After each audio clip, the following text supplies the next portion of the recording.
taman sekolah, siswa berjalan memasuki kelas serta Lina dan Nisa sedang berbicara.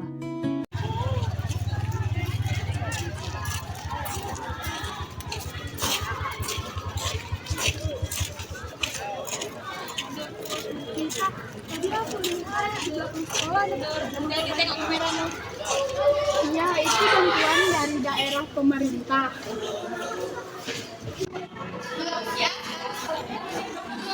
Banyak kata bocor karena hujan.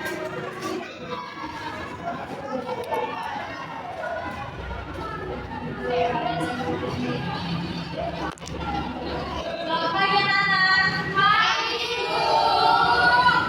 Sebelum itu, minggu lalu kita belajar apa? Tentang otonomi daerah. Oh, sebelum itu siapa yang masih ingat apa arti otonomi daerah? Adalah penguatan pemerintahan sendiri, Bu. Nah, betul sekali jawabannya. Bu, apa hubungan otonomi daerah dengan pemerintah? Karena pendidikan daerah mempunyai wewenang untuk mengatur pendidikan yang ada di daerah. Berarti Bu, pemerintah daerah bisa membangun sekolah dan memberikan beasiswa dong? Iya, benar sekali. Kami betul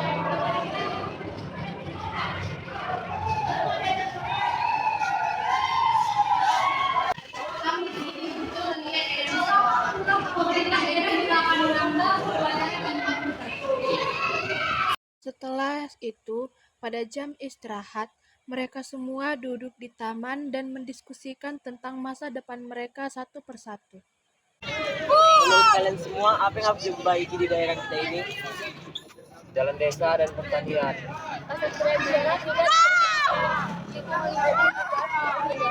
Pemuda harus ikut membantu pembangunan. Kalau generasi muda peduli, pasti daerah juga akan berkembang. Aku mau jadi guru biar bisa membantu pendidikan desa. Aku ingin menjadi pemimpin yang jujur. Setelah mereka selesai berbincang-bincang, akhirnya mereka disuruh berbaris ke lapangan sekolah karena adanya kunjungan bupati. Jadi semuanya hari ini kita kedatangan bupati daerah kita.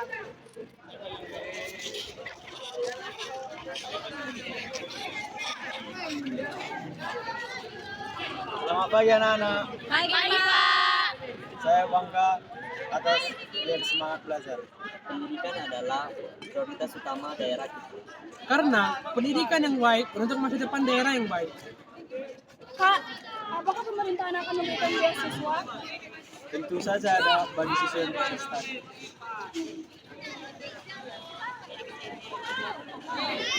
Setelah mereka bubar dari barisan, ternyata sekolah mereka mengadakan perlombaan pidato yang diadakan di aula sekolah. Hari ini akan diadakan lomba pidato bertema otonomi daerah. Semua peserta harus tampil dengan percaya diri.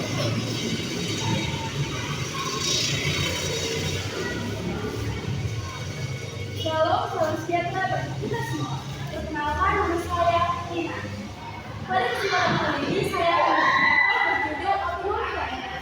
Otonomi daerah bukan hanya tugas pemerintah saja, generasi muda juga harus dapat membagi kembangkan daerah melalui pendidikan, disiplin, dan juga kemudian sosial pada daerah. Semoga pendapat saya kali ini dapat bermanfaat bagi kita semua serta membangkitkan kemudian sosial untuk generasi muda. Akhir kata, saya mengucapkan terima kasih.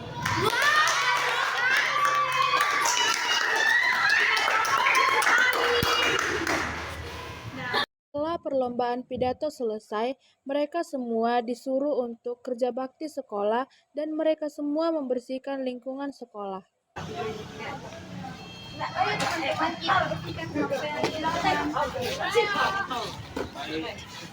Lingkungan sekolah harus tetap bersih. Kalau lingkungan bersih, berarti kita nyaman. Kegiatan ini juga melatih bersama.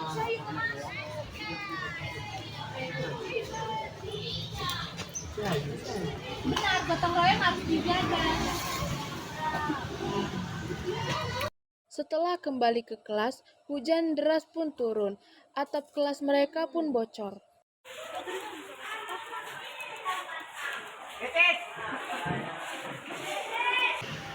Aduh, Aduh, air masuk ke dalam kelas. Aduh, ada apa ini? Tenang semuanya.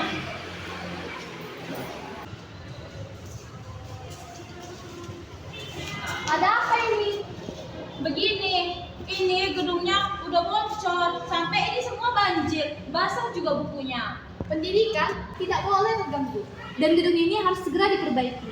Saya akan memberitakan sekolah ini agar masyarakat tahu betapa pentingnya membangun pendidikan. Setelah beberapa minggu kemudian, Lina dan teman-temannya pergi ke perpustakaan baru untuk membaca buku. Wah, sekarang sudah jadi. Bukunya juga sangat tersusun rapi. Ini hasil kerjasama pemerintah daerah dengan masyarakat. Jadi anak-anak, ini perpustakaan kita sudah dilengkapi oleh buku-buku dan fasilitas lainnya. Jadi kalian sebagai murid-murid yang ada di sini harus menggunakan perpustakaan kita ini dengan layak dan baik. Dan sekarang siswa-siswa bisa belajar lebih nyaman. Saat mereka keluar dari perpustakaan, mereka melihat adanya seminar otonomi daerah dan aula sekolah dihias dengan rapi. Selamat datang dalam seminar berkaitan dengan apa kemudian menjadi persatuan. Otonomi daerah juga harus dapat kita kembangkan bersama. Ya, benar sekali. Juga kesehatan masyarakat itu sangat penting dalam kemajuan negara, nusa dan bangsa. Kalau masyarakat sehat dan berpendidikan, daerah pasti akan lebih maju. Hari ini kita belajar bahwa pembangunan daerah harus dilakukan oleh semua pihak. Ya, dan sekolah kita ini termasuk tempat lahirnya penerus generasi bangsa